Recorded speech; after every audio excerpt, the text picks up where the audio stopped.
I think it's safe to say most Americans have either been to Disneyland or Disney World. I have been to Disney World in Orlando twice now. The first time I went, I was 10 years old. Me and my family just returned from our second trip as a family 10 years later. We went during February, so it was relatively quiet in all of the parks.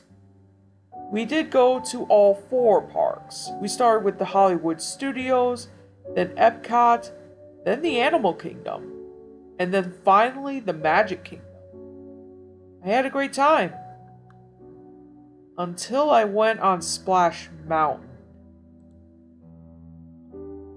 Splash Mountain is one of the more popular rides at Disney World, and I remember it being my favorite 10 years ago. Since we left all of the other parks rather early, we decided to stay at the Magic Kingdom until midnight. After the nightly fireworks, the park started to really quiet down, basically to the point that the park was dead. We got on a few attractions with no lines. My little brother, who was 13, was really getting into the spirit. He was wearing mouse ears and a bright green Mickey Mouse shirt. Me and my older brother teased him about it throughout the day. Somehow we were so busy that it wasn't until around 11:30 at night that I remembered that we haven't gone on Splash Mountain. I reminded my family, but my parents reminded me that the rides close at 11. Since we were already in the Frontierland, which is the section of the park that Splash Mountain was in, I convinced my family to check anyway. I walked ahead of my family to try and save time. When I arrived to the Splash Mountain area, there wasn't a soul in sight other than the guy manning the entrance. He informed me that the ride closes when the park closes. I had a feeling I was right. But I suddenly felt the urge to pee, so I called out to my family, who was still approaching the entrance, to wait while I ran to the bathroom. Conveniently, there was one right next to the entrance. I'll spare you the details, but after I returned to the entrance of the ride, my family was gone. I called for them, walking around cluelessly, but there wasn't even a response. I turned back to the entrance to ask the worker who was standing there if he saw where they went, but he was gone too. I was about to take out my phone and call them when suddenly I heard the sound of my two brothers laughing from down the entrance of the ride. What the hell are they doing? I thought. They're not planning on going on the ride without me, are they? I ran down the cave-like entrance of the ride. The sounds of my brothers' laughter didn't seem to get any closer. I called out for my parents and for my brothers, but they didn't respond. How could they not hear me? I made it to the room where you board the log boats, but there were no employees anywhere in sight. But what I did see was one of the boats leaving the boarding room, and I could see my little brother in his green shirt and mouse ears sitting in the back seat of one of them. He was next to somebody else, probably my older brother. I screamed their names in anger, but they didn't hear me. I couldn't understand why they would go on the ride without me. Another boat was about to leave the room, so I hopped onto that since there were no employees to tell me otherwise. I was on the next boat behind my family, and as I was slowly riding out of the room and eventually outside, I couldn't see my family ahead of me. It didn't make any sense. I wasn't too far behind them to start with. How fast could their boat be going? I sat with mixed emotions, mostly confusion and anger, as the ride slowly progressed until I finally entered the cave with all those singing robots. I guess this is where the ride actually begins. But this is where things begin to get strange. Well, stranger. The first things I was greeted by were a bunch of giant singing birds. I remember these things from 10 years ago. As they sang their song, their heads slowly turned to constantly face the boat, and their eyes. All their eyes seemed to lock onto mine. I didn't remember them doing this last time. It was very unsettling seeing these things looking at me as if they were actually aware of my presence. I obviously assumed it was just some updated technology to add to the atmosphere of the ride. After all, it was Disney. Sitting all alone on this ride, I felt uncomfortable. I know it's a Disney ride, but you wouldn't understand. Being on a dark and slow ride all alone at this time at night, with seemingly nobody around, it gives a very unsettling feeling. After the birds, I slowly approached Bear Fox and Bear Bear, who were seemingly plotting to capture Bear Rabbit. See, if you know anything about this ride, you would know that you're entertained throughout by animatronic versions of the characters from the movie Song of the South. Specifically, a hungry fox and his dim-witted henchman Bear, who constantly make goofy attempts to capture a rabbit for a quick snack. Anyway, back to the ride. Normally, Bear Bear would be carrying around a big wooden club. This animatronic, he was holding an axe. And instead of his normally goofy appearance, he had a more intimidating look that was definitely not child-friendly. And standing on his shoulders was Bear Fox, only a much more evil and scary version. He had much sharper teeth, and instead of his kid-friendly evil smile, it was a much more disturbing face, a clearly unhappy and resentful face. Upon getting closer, I could see that the fox had a large knife in his hand. The two animatronics began speaking, or at least the ride audio provided the sounds of their characters speaking, but the voices were also off. The voice of the bear was so muffled and distorted that it was incomprehensible, and the voice of the fox, it almost sounded demonic. The background music was too loud for me to make out anything being said, though. My boat passed the two characters only to approach something equally unsettling. There was Bear Rabbit, but instead of singing like I remembered he did, he was just sitting on top of a broken mailbox. Instead of his normally happy face, he had on a depressed face with bloodshot eyes and a red stain on his pink shirt.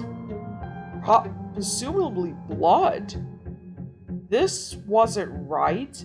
Disney wouldn't do something like this. I didn't want to be on that ride anymore.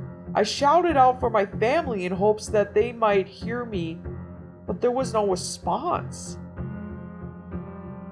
The song switched to the Laughing Place song, but it sounded different. It didn't have that cheerful feel to it.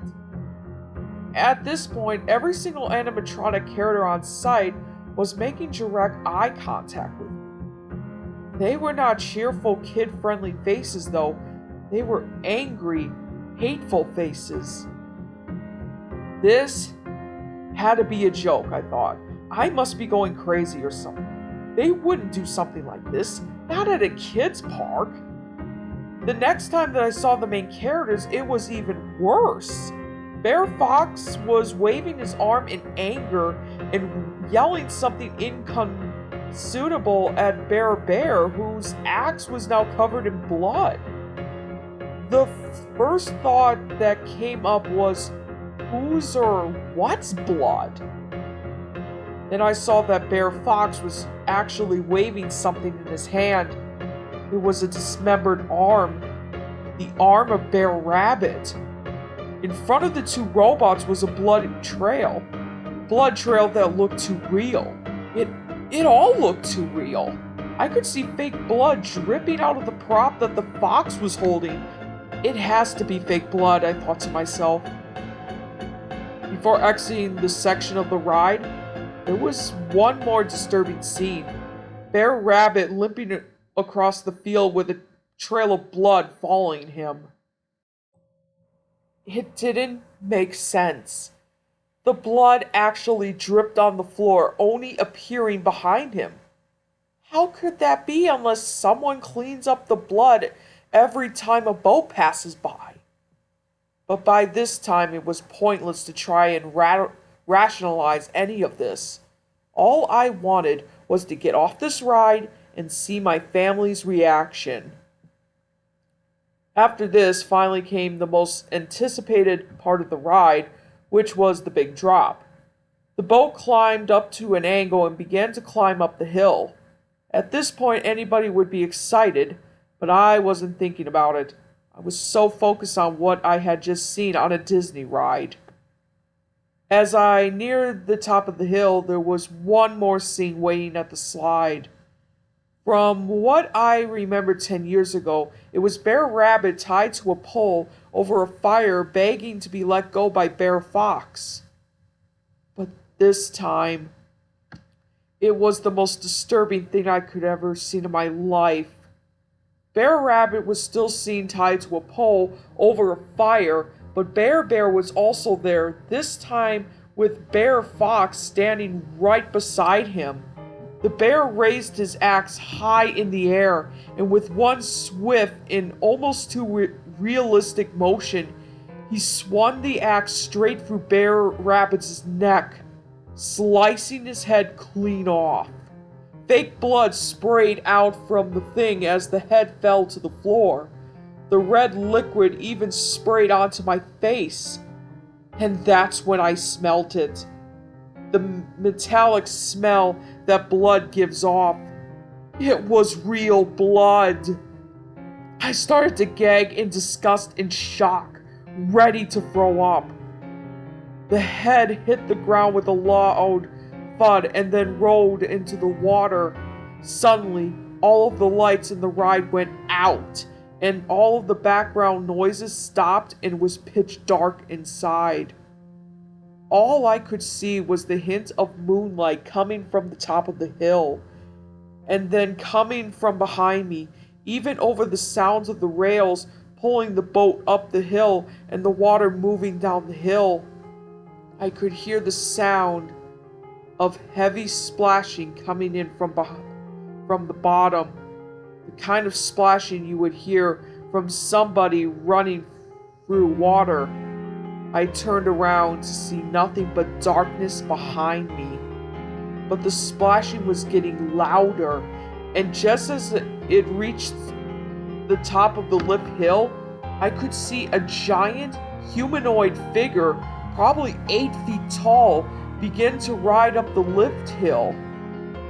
As it ran closer, it stretched out its long arms, seemingly ready to pull me out of this boat. The shock of it prevented me from being able to note any of its features before dropping to the bottom of the hill outside. What did I just see? I must be going crazy. What the fuck was that? I thought it was all a dream. I pinched myself. I even slapped myself in the face a few times. But it was real. Whatever. I was outside now. This was my chance to get off this nut house ride.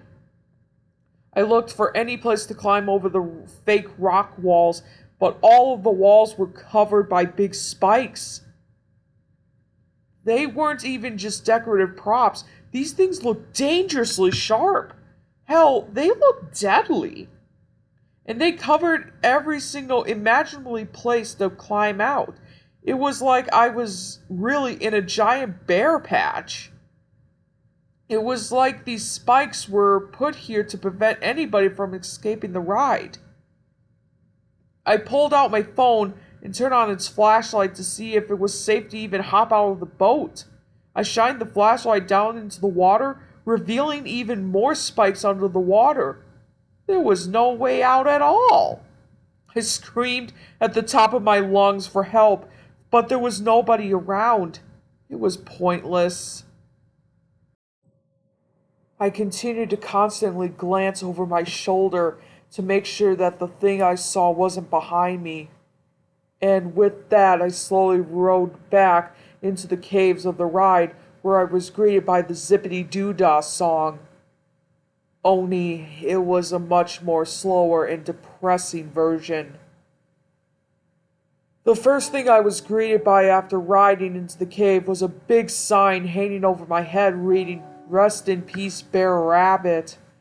And to the right were countless animatronic animals ranging from frogs to chickens to ducks, all dressed in black, apparently mourning at the death of Bear Rabbit.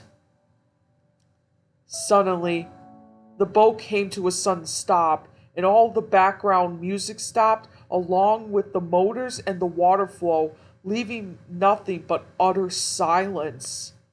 I focused my attention to the dozens of animatronic characters who were now all frozen, apparently turned off.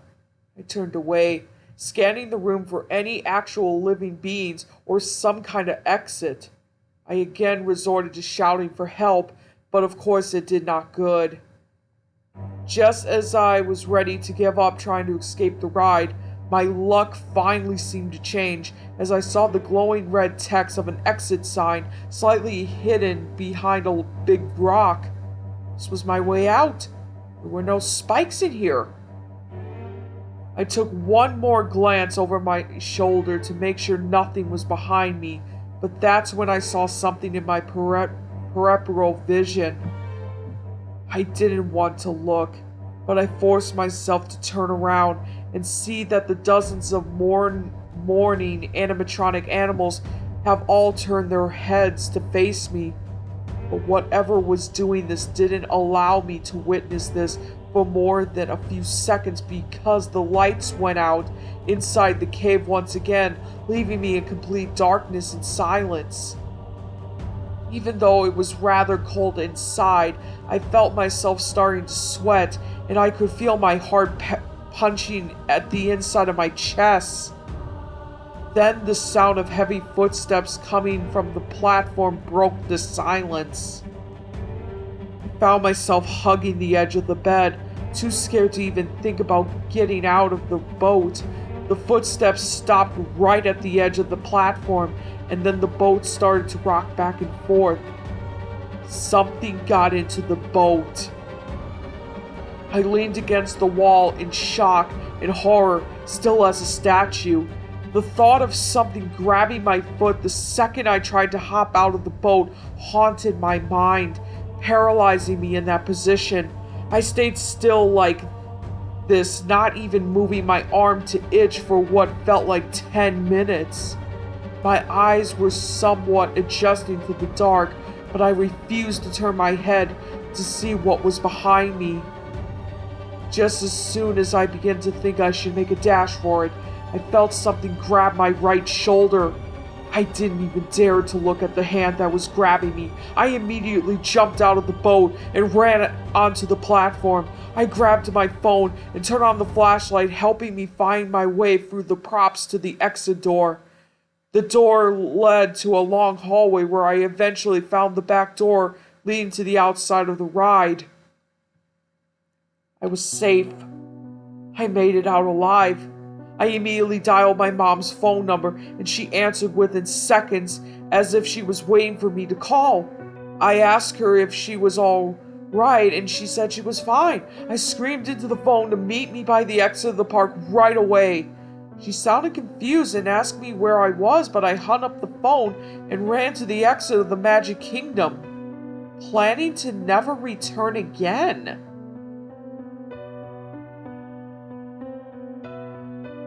Since this experience, my parents had been sending me to many psychologists and seeking as much therapeutic help as possible. but I'm still convinced that I haven't imagined it. It was too real. My advice to you, never ride something like this alone during a very slow day late at night. I don't know how or why they would do this. I don't know if Disney is hiding something. I still think of the creature I caught a glimpse of and whatever the thing was that was in the boat with me. I sometimes wish I had turned around and see what had grabbed my shoulder just to kill the curiosity that I know would never go away. But maybe I should be happy I didn't turn around. Possibly the strangest thing about all of this, though, when I met up with my family at the exit of the park and tried to get some reactions from them, they told me that after I went to the bathroom, they simply walked around waiting for me. They never got on the ride.